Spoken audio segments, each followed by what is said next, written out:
1997 में Robert Kiyosaki ने एक बुक लिखी।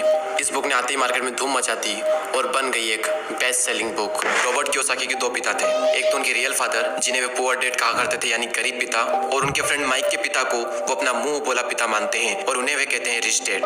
उनके जो रियल फादर है वो काफी पढ़े लिखे हैं, वो एक कॉलेज में प्रोफेसर है, लेकिन उनकी पूरी जिंदगी में पैसों को लेकर बहुत ही ज्यादा स्ट्रगल रहा और यही वजह है कि रॉबर्ट उन्हें पुअर डैड कहते हैं। और वहीं दूसरी ओर इनके जो मुंह बोले पिता है वो कम पढ़े लिखे हैं, लेकिन फिर भी वो एक बहुत बड़े बिजनेसमैन है और एक कामयाब इंसान है, और इसी वजह से रॉबर्ट उन्हें कहते हैं रिच डैड। रॉबर्ट कियोसाकी अपनी book rich dad poor dad में बताते हैं कि जब वे 9 साल के थे तो स्कूल में दूसरे अमीर बच्चों को देखकर उनके मन में भी अमीर बनने की तमन्ना होती थी, और इसीलिए एक दिन उन्होंने अपने पुअर डैड से पूछा कि अमीर कैसे बना जा सकता है। लेकिन उनके जो रियल फादर थे पुअर डैड, उनके पास इसका कोई जवाब नहीं था, और उन्होंने कहा कि तुम अपने दोस्त माइक के पिता से इसका जवाब पूछो, क्योंकि वो तुम्हें इस सवाल का जवाब अच्छी तरह से दे सकते हैं। और फिर रॉबर्ट अपने रिच डैड के पास जाते हैं और उनसे अपना सवाल पूछते हैं, और वहीं से रॉबर्ट की फाइनेंशियल एजुकेशन का एक बहुत ही महत्वपूर्ण सिलसिला शुरू होता है।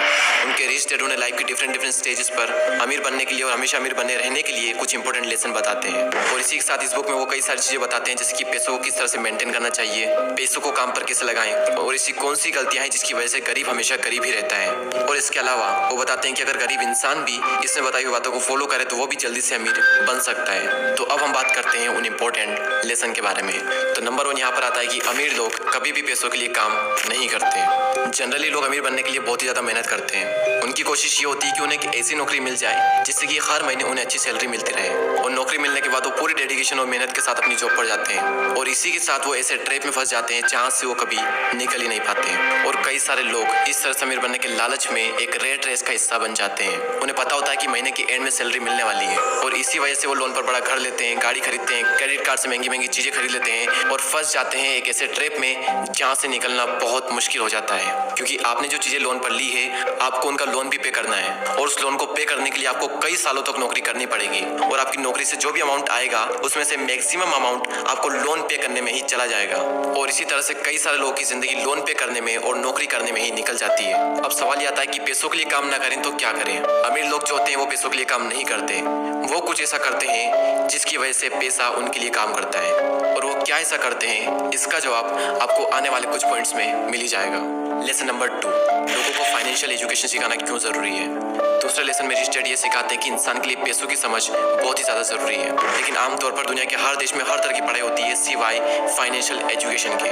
ऐसा इसलिए क्योंकि एक सिस्टम बना हुआ है कि खूब पढ़ो, अच्छे नंबर लाओ और फिर एक अच्छी नौकरी करो। पर सच्चाई यह है कि किसी भी तरह की जॉब आपको कभी भी अमीर नहीं बना सकती। मान लीजिए कि कोई भी इंसान बहुत पढ़ लिख कर मेहनत करके डॉक्टर इंजीनियर तो बन जाता है, लेकिन वो भी 9 to 5 की नौकरी के चक्रव्यूह में फंसकर रह जाता है, जैसा कि हमने फर्स्ट पॉइंट में बात की थी।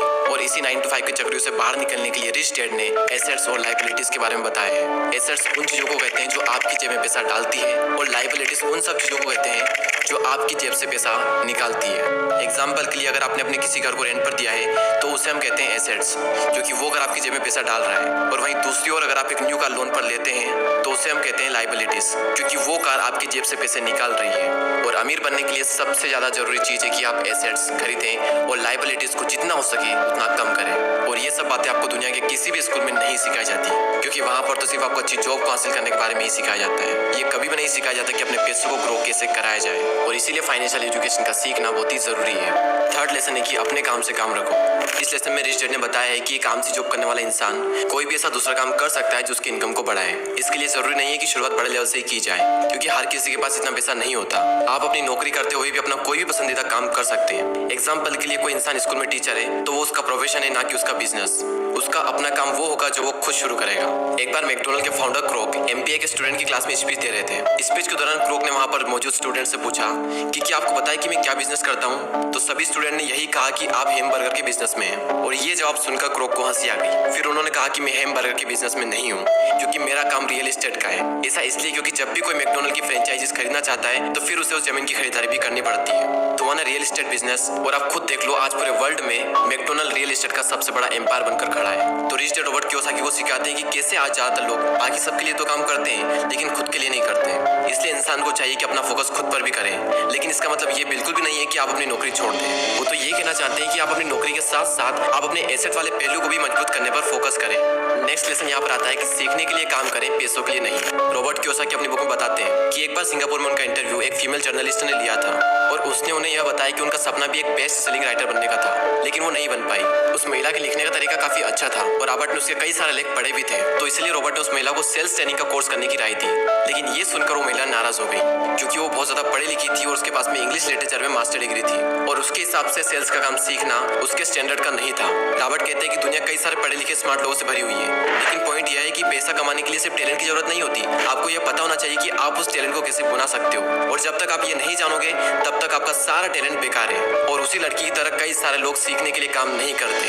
अगर वो महिला सेल्स की ट्रेनिंग सीख ले तो हो सकता है कि वो महिला आने वाले टाइम में बेस्ट सेलिंग राइटर भी बन जाए, लेकिन वो नहीं सीखती है और इसीलिए गरीब हमेशा गरीब ही रहता है और अमीर लोग सीखने के लिए काम करते हैं और सीख करके अमीर और अमीर बन जाता है। रॉबर्ट कियोसाकी बताते हैं कि उनके जो पुअर डैड थे उन्हें हमेशा अपनी नौकरी की चिंता रहती थी, लेकिन उनके जो रिच डैड थे वो सीखने पर ज्यादा जोर देते थे, क्योंकि उनका मानना यह था कि अमीर बनने के लिए जिंदगी में कई सारी चीजें सीखनी पड़ती है और यही इन दोनों में सबसे बड़ा फर्क था।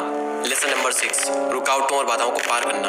रॉबर्ट कियोसाकी अपनी बुक में ये भी बताते हैं कि कई सारे लोगों को पैसे की समझ तो होती है, लेकिन फिर भी उनके रास्ते में कई सारी ऐसी रुकावटें और बाधाएं आ जाती है जिसकी वजह से वो अपने एसेट्स को ज्यादा बड़ा नहीं कर पाते। और रॉबर्ट ने 5 ऑब्स्टिकल बताए हैं। पहला है डर। दुनिया का कोई भी इंसान हो उसे पैसों का नुकसान तो बुरा लगता ही है। पैसे को गंवाने का डर अमीर को भी बहुत ज्यादा होता है, लेकिन प्रॉब्लम यह है कि पैसे का नुकसान होने के बाद उस कंडीशन से निपटा कैसे जाए। इंपॉर्टेंट ये है कि आप अपने फेलियर को किस तरह से लेते हो। अमीर और गरीब के बीच में सबसे बड़ा फर्क यही होता है कि वो अपनी असफलता का मुकाबला किस तरह से करते हैं। सेकंड जो ऑब्स्टिकल है वो है डाउट। पैसे को इन्वेस्ट करते समय हम सबके मन में डाउट होता है जो कि हमें जाम कर देता है। हर किसी के मन में सवाल होता है कि अगर मैंने इन्वेस्ट किया हुआ पैसा डूब गया तो क्या होगा, अगर सब कुछ मेरे बनाए गए प्लान के हिसाब से ना हुआ तो। इस तरह के सवाल और डाउट से हम हमेशा डर जाते हैं और जिस भी काम को करने का सोचते हैं उसे शुरू ही नहीं कर पाते हैं, और इसी तरह से हजारों मौके हमारी आंखों के सामने से गुजर कर चले जाते हैं और हम देखते रह जाते हैं। तीसरा ऑब्स्टिकल है आलस, जो कि इंसान का सबसे बड़ा दुश्मन है और इंसान को कभी भी आगे नहीं बढ़ने देता। रॉबर्ट कहते हैं कि जो लोग सबसे ज्यादा बिजी होते हैं असल में वही लोग सबसे ज्यादा आलसी भी होते हैं। जिंदगी में हर टाइम पैसों के लिए काम करने वाले लोगों को ये बात समझनी चाहिए कि किसी भी चीज की अति गलत होती है। और अभी रिसेंटली आलस को दूर करने पर भी मैंने एक वीडियो बनाया है, तो अगर उस वीडियो को आपने नहीं देखा है तो प्लीज उस वीडियो को भी जरूर देखें। चौथा ऑब्स्टिकल है बुरी आदतें। रॉबर्ट कहते हैं कि अगर 2 लोगों में कंपैरिजन किया जाए तो उनकी आदतों में बहुत ज्यादा फर्क होता है। साथ ही रॉबर्ट ये कहते हैं कि वो सबसे पहले खुद को पैसे देते हैं और इसी वजह से वो खुद को फाइनेंशियली और इमोशनली